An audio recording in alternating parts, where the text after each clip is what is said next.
to Light Reading with your author and site host, Terri Kovalcik.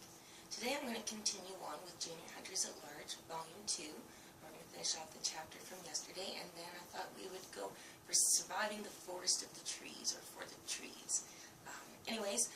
I did want to make note that I do have allergies, okay, and I know I probably should wear makeup, but I just don't feel like it, and that's part of the whole, I just don't feel like it today, so I'm not going to wear makeup today. And this is au naturel, and I have allergies. Thank you so much for noticing. And normally I don't like wearing, not wearing my hair up or having makeup on out in public, but it's just, I just don't want to, so I'm not going to.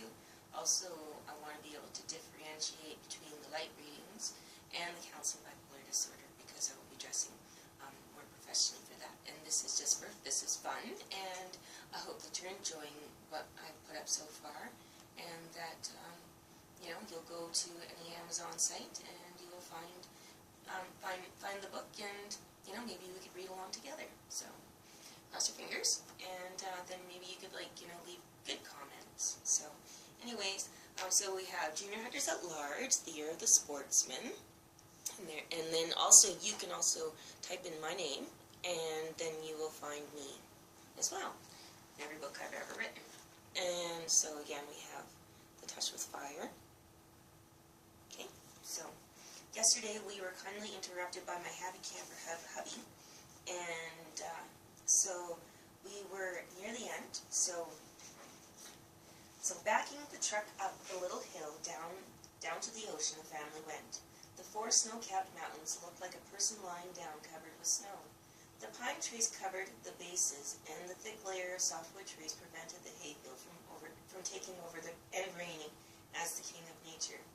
The weather-worn log fence enclosed the picturesque view as they passed a small farm with a really old barn in the field. Eating at dinner at the Bolacella Cafe, where you could see the government board that allowed smaller commercial fishing and charter fishing boats to dock. The family then tried to find some souvenirs to bring home, but it was too late. This geographically challenged community made sure to close down at 7 p.m., so they called it a night. Charlie woke early with the hope that the riverbank was back to normal, but was filled with disappointment when it remained exactly the same. At Rose Motel, Dad asked around about boat rentals and if somebody would take them down the river. One of the tourists piped up, "They won't. Somebody drowned last week because he had hip waders and the pontoon flipped over by bumping into a boulder too fast. Another had a grizzly follow him for several miles. They never said how big. No one's going to take a chance right now." Charlie's eyes nearly bulged out of his head as he heard the word grizzly. "Relax. Calm down. Did you take your mood swing pills?" Dad teased. "Actually, I believe that I forgot them at home, so if you don't mind, I will take that mood swing." Charlie's retort was quick and fast. A warning look from Mom stopped Dad from saying anything more. Stone-faced, he clicked his teeth several times before picking up a few hash browns. He chewed slowly, methodically, like a clock waiting for a new hour to be announced, as he placed his temper under control. Silence descended on the table as Charlie raced out to the truck, fearing the worst. Mom looked at Kaylee and quickly disappeared, following her brother out the door.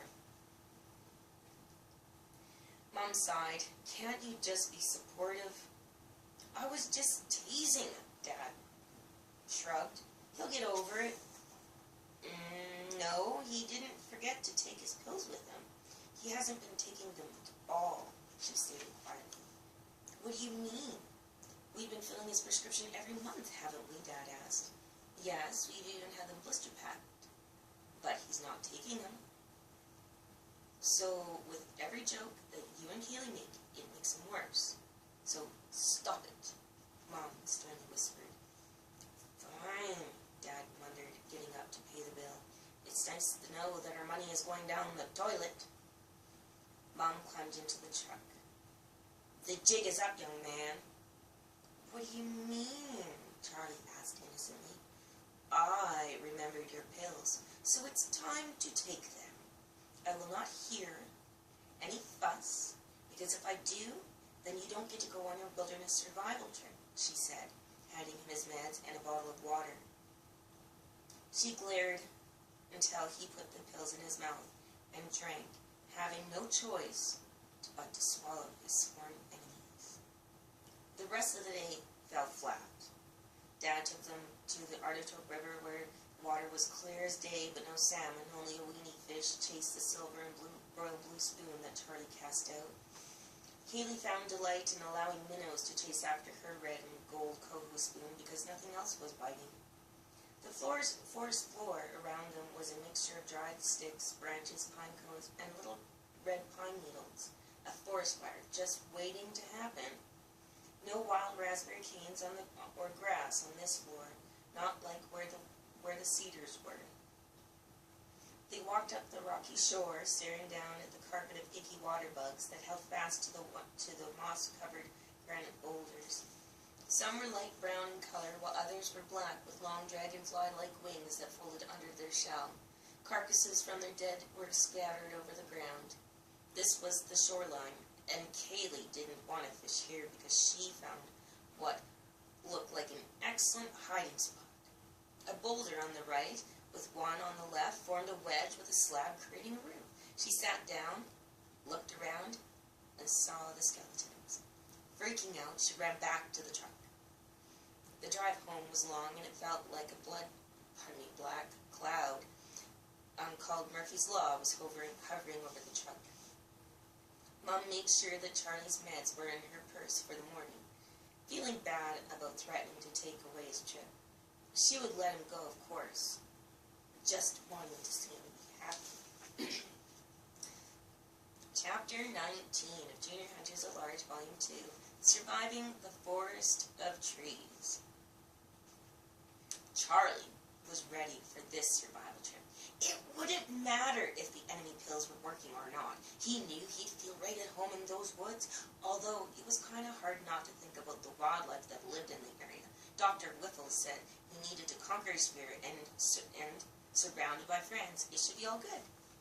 A smile crept across his face as he dreamed that he was the provider of food and head firewood collector who was standing warrior strong, heading off a grizzly that was coming into camp. Hey, Charlie! We're here! Mr. Marcus shouted. Dang, he replied grumpily, slowly getting up due to the weight in his pockets. Have you gained extra weight there, young Larkin? Mr. Marcus observed as he exited the bus. I'm prepared for anything. If you have any questions or aren't sure about something to do with surviving in the wild, just ask as I read the book. Charlie nodded his head with enthusiastic confidence. Can I be head firewood collector? Whatever makes you happy, Mr. Marcus chuckled, putting on his metal backpack frame. All right, everyone, let's get going. Our spot is in the middle of nowhere. They took a shortcut to the deactivated logging road and walked past the mess hall, volleyball, basketball, and badminton courts. When they were near the other side of the lake, they followed the road to the left and came across the logging blocks that were showing signs of reforestation. As they passed the smaller blocks on the left, Jacqueline spotted tree planters working in the last block across from the boulders and the steep trail that lay ahead. Charlie wiped his forehead. Phew, I think I may have brought a little too much in my pack. Joey laughed. Yeah, think? He countered. Just means that I'm more prepared than you, pal. What did you bring? The usual, naive mini first aid kit. That's about it, Joey answered. Why? What did you bring? Well, in my right pocket, I have a whistle, cherry chopstick, Kleenex, and a mini first aid kit. In my left pocket, I've got a roll of snare wire, slingshot with pebbles, and 15 feet of twine. And, just in case, my inside pocket contains a small contains a small sunscreen, candles, inspection spray, a couple of large freezer bags, and one garbage bag. I also brought a whole roll of pre-torn toilet paper in a freezer bag and an emergency fanny pack. I also put in 2 soup mixes, 4 tea bags, a bag of trail mix, and 6 mini Wonder Bars. But that's not all. On my belt, I have my Swiss Army knife, multi-tools, hunting knife, and 2 bottles of water. Charlie smiled at the bug eyes of his friends. Where are your waterproof matches? Stephanie asked. They're not waterproof. Can't have that. Charlie grinned. I poured hot paraffin wax over the tips of the wood and put them in plastic with a rubber gasket matching container that I got from a surplus store, he answered proudly. So what now? Not only are they waterproof, but they float tea too, Mr. Marcus teased. Exactly, he enthusiastically agreed. You're hilarious, Stephanie laughed. One of the girls was waiting for them at a level spot. Hey, Amber, how you doing? Mr. Marcus asked.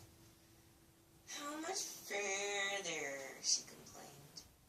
We're about halfway, he replied. I want to have the survival camp near the edge of the cliff. Is that so we can do our smoke signals from there? Charlie inquired. Yep, Mr. Marcus answered. We have 2 more steep parts with a level spot on the trail dividing them. We pass the pond and pine trees in order to get through the small clearing which turns off into the cliff with a very cool water flow going over the edge. Sounds like a nice, neat spot, Mr. M, Joey declared. Several hours later, they arrived at the spot where their instructor wanted to play Survivor for the next couple of days. Sweat was pouring down Charlie's forehead. Thank God we're finally here. Now I can take off my camel gear. Phew, talk about hot and heavy. Gather round, Mr. Marcus called out. Since I know that everyone has read the book, you'll be able to tell me the first couple of things that a lost person needs to find. Amber's face turned bright lobster red as she stared down at her hiking boots. May Lane piped up. Obviously a shelter. A fire, Sam added. A latrine. We gotta make one of those. Now the book said that it should be downhill and downwind. We're supposed to find a natural deep depression like where a tree fell or is uprooted and make a toil seat from a 4 or 5 inch tree and support it 18 inches above ground level. We don't have to worry about grass, moss, or leaves for toilet paper because I've got a whole roll in my back jacket pocket, Charlie declared in an authoritative voice. All right, Mr. Survival Handbook, Amber muttered quietly. Jacqueline and Todd chuckled.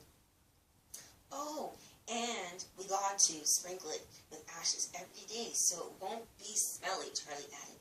And also, don't forget the privacy screen. That's important. All great answers, Charlie. But we can't forget firewood. Now, Charlie is asked to be the head firewood collector. Anyone want to join him? No one goes anywhere alone, Mr. Marcus instructed. I'd love to, Joey volunteered. Who wants to work on the outhouse? The instructor asked.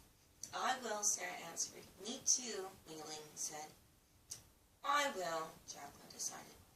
Count in, I guess, Amber muttered. Fire pit duty? Mr. Marcus inquired. I want to do that, Todd announced. I'll help, said Sam. Right on, and I'll start collecting the 80 poles we're going to need, Mr. Marcus declared. Let's all get busy because we don't have a lot of sun left. The girls searched the area to the right of them and found the perfect spot. It even had a natural toilet seat, a tree that had partially blown over but was still alive. Amber sat on the ground, making sure that she didn't break a nail on the way in, and waited for the rest to finish making the hole. Maylene shook her head, whispering, why did she come again? Shh! I know what you mean, Jacqueline spoke softly. On the way back, Sarah waited for Amber. What's up?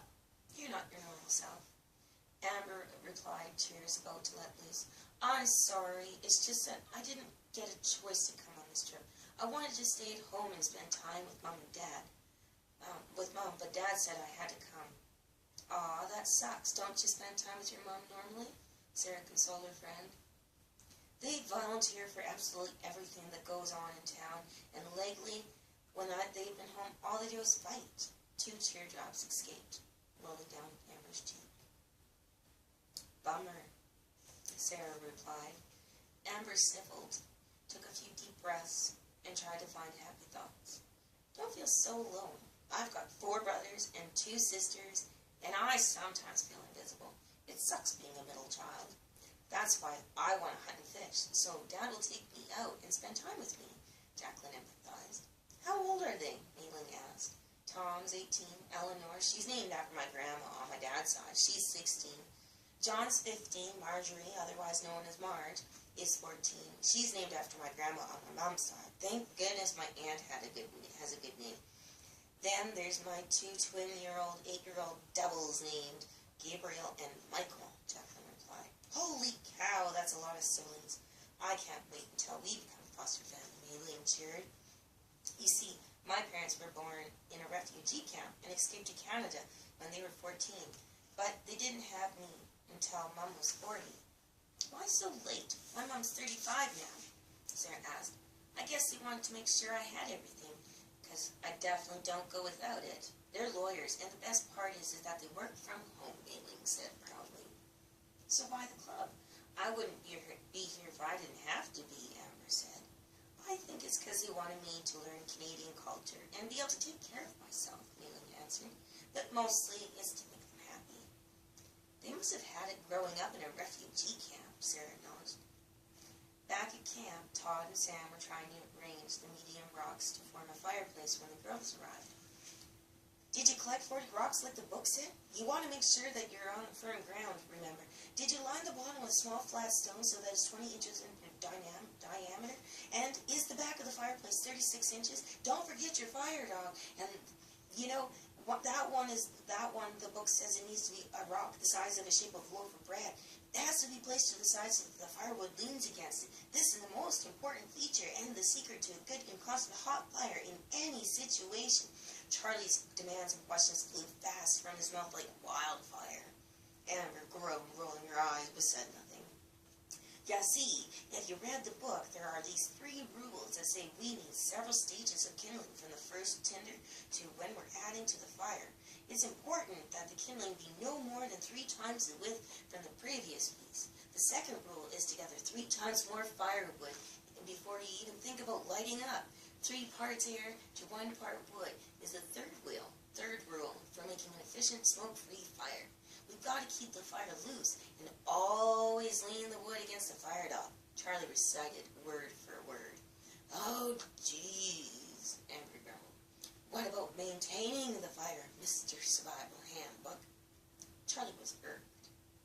The book says that one person has to be awake for at the most 4 hours, and they've got to make sure that the fire doesn't go out just in case an aircraft passes by. That way you can quickly light the smoke signals and let them know that rescuing is needed. Well, some of us would need rescuing. Charlie raised his chin in the air. I would just do the ground air emergency code. Bring me water, food, a rifle, some bullets, and the location of how to get to me.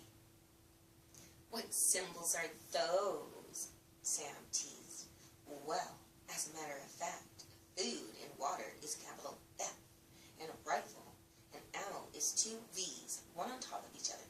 And, of course, the simple arrow for those who haven't read the book, staring directly at Amber. And you want to make sure that they're at least 15 meters high, if not larger. So, there. Mr. Marcus stood quietly watching the dialogue and Charlie's rapid-fire answers. He was beginning to feel a bit uncomfortable. Thanks for the great information, Charlie.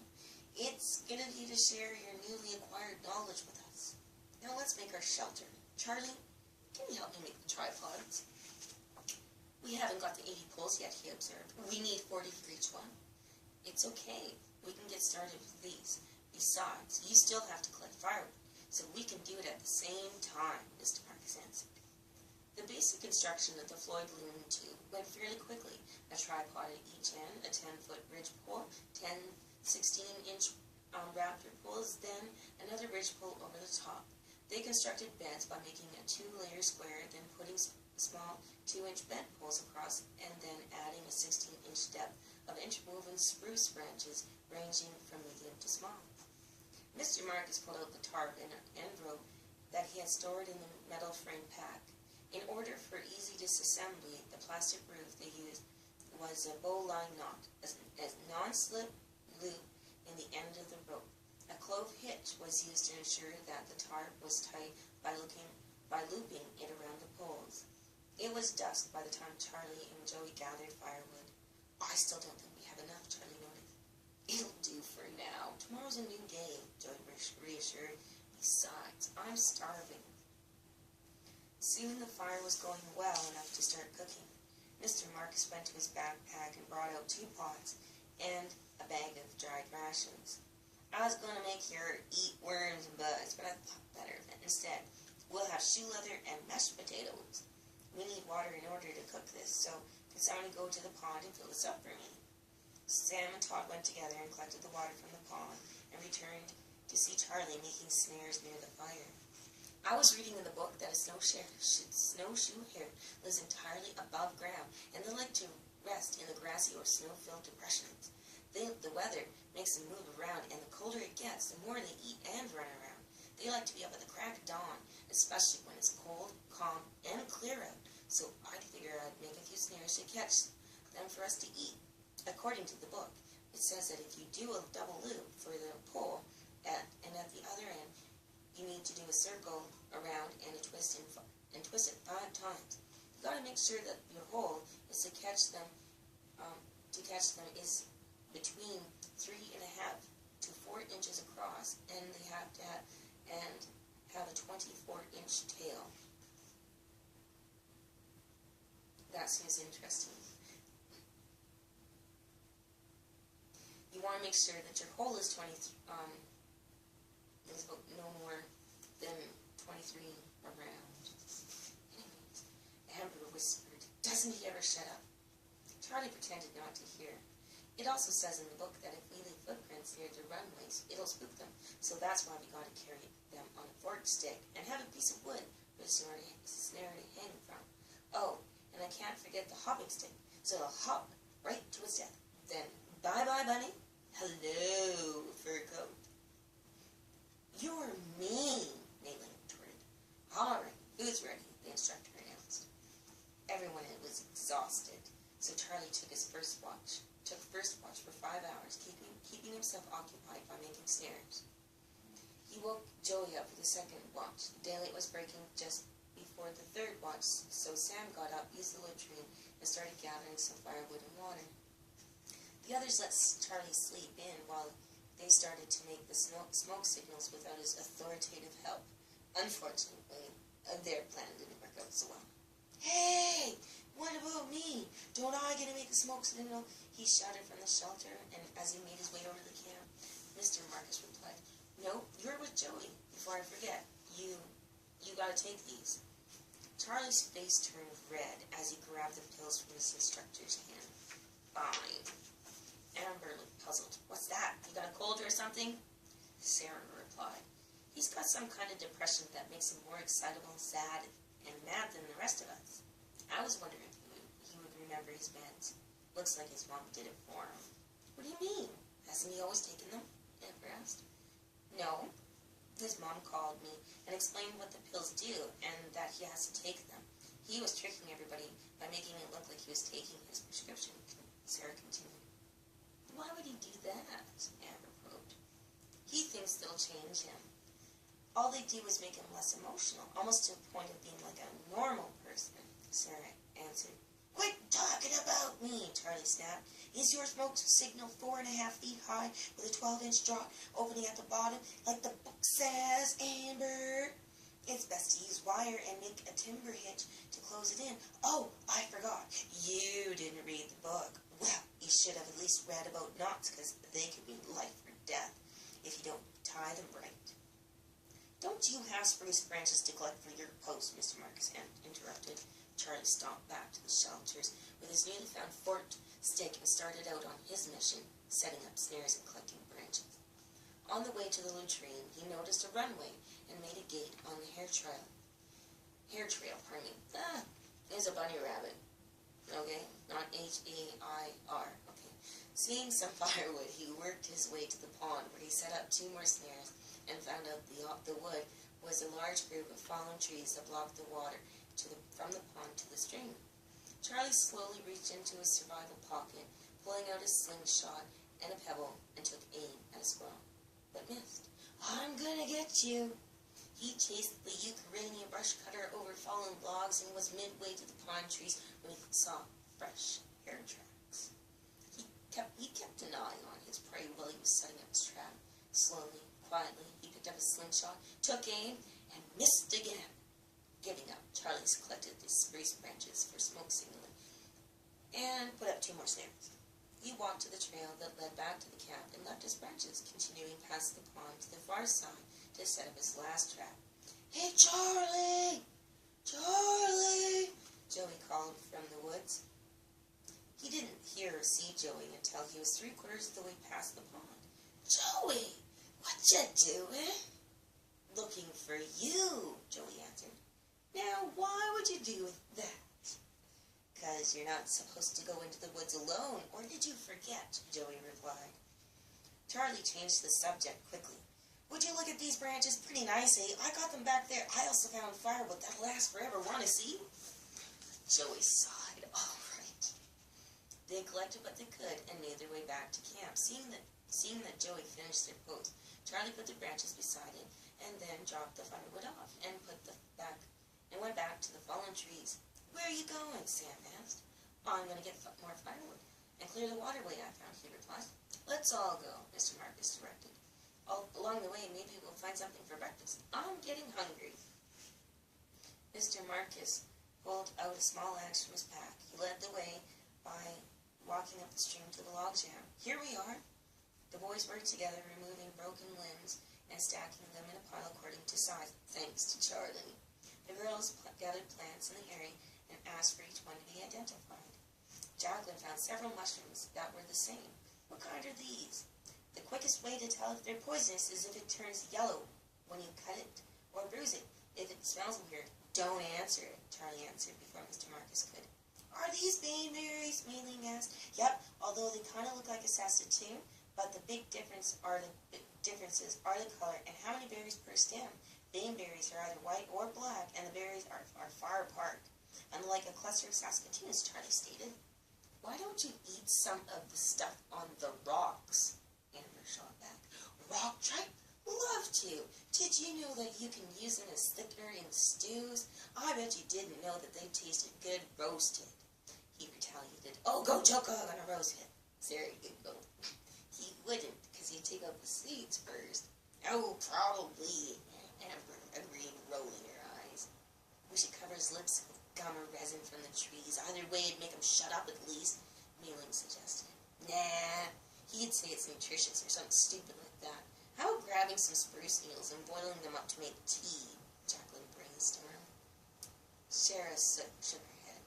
Has too much vitamin C. Well, cedars are poisonous, Mei-Ling offered. Wrong region, Amber answered. Let's give him this puffball, Sarah proposed. Okay, Amber replied, heading back toward the boys. Mei-Ling called up, Hey, Charlie, we bought you back a puffball for breakfast. Very funny. They're only good to stop bleeding if you get cut, he retorted. Don't you girls know what the best food to eat in the woods? Amber rolled her eyes. Please tell us, Mr. Survival Handbook. Roots, like the wild caraway. If you eat it raw, it's supposed to have a sweet, nutty flavor, but you gotta peel it first. Or like the sort of fern root, after you've roasted it, Charlie reacted. Mr. Marcus sighed. All right, you guys, that's enough. Let's bring this wood back, and we'll gather spruce branches after we eat. They ate oatmeal and went to work collecting on branches for this evening's smoke signal exercises. The best time to make smoke is in the morning or at night. The colder it is, the higher the smoke, Mr. Marcus explained. So at negative 15 degrees Celsius, it's an elevation of approximately 50 meters. There are 3 rules for getting maximum smoke in from a minimum amount of spruce boughs, and that's by making the fire pit about 18 inches with either rocks or thick logs. Make sure the bough pieces are no longer than 12 inches. Lastly, only have one person in charge of the fire. Everyone else gathers timbers and boughs. Halfway through the second fire watch, Amber fell asleep and the fire went out. Everyone woke cold and grumpy. Charlie and Joey headed out to check the snares while everyone else stayed in camp waiting for the fire to get going again. An hour later, they showed up with 7 snowshoe hares. Way to go, guys, Mr. Marcus praised. What are you going to do with them? Well, Keely needs hides to work on for her class, and get some lucky rabbit feet. I want to boil the skulls, just to have one. Oh, I want to boil one of the skulls, just to have one. Maybe we can use the meat for breakfast, Charlie suggested. Dad said they tasted just like chicken.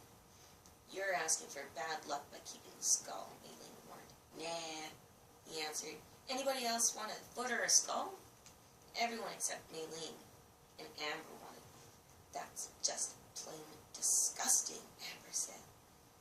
Charlie cooked the hares over the fire using a spit. Unfortunately, the taste was definitely not great, but it was food nonetheless. The boys went back to the log jam and cleared the way for the water to flow down the stream. The girls had put the firewood in the shelters, and the tarps were being folded up when they got back to camp. Right on, Sarah exclaimed when she saw the waterfall over the cliff. All right, troop, let's get back to civilization before we turn into savages, Mr. Marcus joked. It took less time to get back to the mess hall, and when the kids could see the summer camp, they raced. Charlie came at last due to all of his survival gear. A surprise guest had cheeseburgers and french fries ready and waiting for them. Turns out it was Lois, and Charlie was truly happy to see her. Mom, what are you doing here? I want to see the snares I made? I caught 7. Yep, I caught 7 snowshoe hares. I didn't save the hides for Kaylee. I want to boil out this skull and put salt on my Lucky's rabbit's foot. Did you bring any salt? Yes, my dear. Did you take your meds? She asked. Yes. He rolled his eyes. Where's the salt already? In the trunk, Mom replied. He salted the hides and let them sit for the night. In the morning, Joey, Sarah, and Charlie took Lois to their survival area, which took most of the day as Charlie tortured everyone by showing the exact location of each snare he set up. Because he's so bipolar.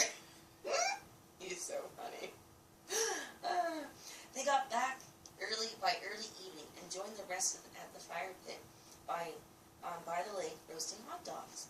Over the next couple of days, the group bonded by playing basketball, volleyball, and badminton. They canoed around the lake, enjoying the peaceful country, and then it was back home. I can't believe you kept all those hides just for me, Kaylee said in disbelief. Well, I didn't want to waste them. You're not supposed to trap during the summer, but it was for survival purposes. And we didn't want to waste much. I even got squalls to boil out for everyone. Did you want a lucky rabbit's foot? I've got lots, Charlie asked. All right, she hesitantly replied, wondering where had her sarcastic brother gone. So, anyways, that's the end of chapter 19. You'll notice that Charlie's very factual, and which means that I do a lot of research, and I make sure that my information is accurate. So again, not only are we reading or having a good time, we are learning something as well. And you'll notice that I'm very descriptive, and I like to describe the scenery, because when I was reading, and I read like no tomorrow, the best books were the ones that where I could visualize, and a lot of that was Beverly Cleary, so I tried to aim after her on my writing skills, as she was a big influence in my life. So, anyways, I hope you enjoyed Light Reading with Terri Kovalcik, Junior Hunters at Large, Volume 2, The Year of the Sportsman, found on any Amazon website. And again, if you want to search just by my name, it's Terrikovalcik,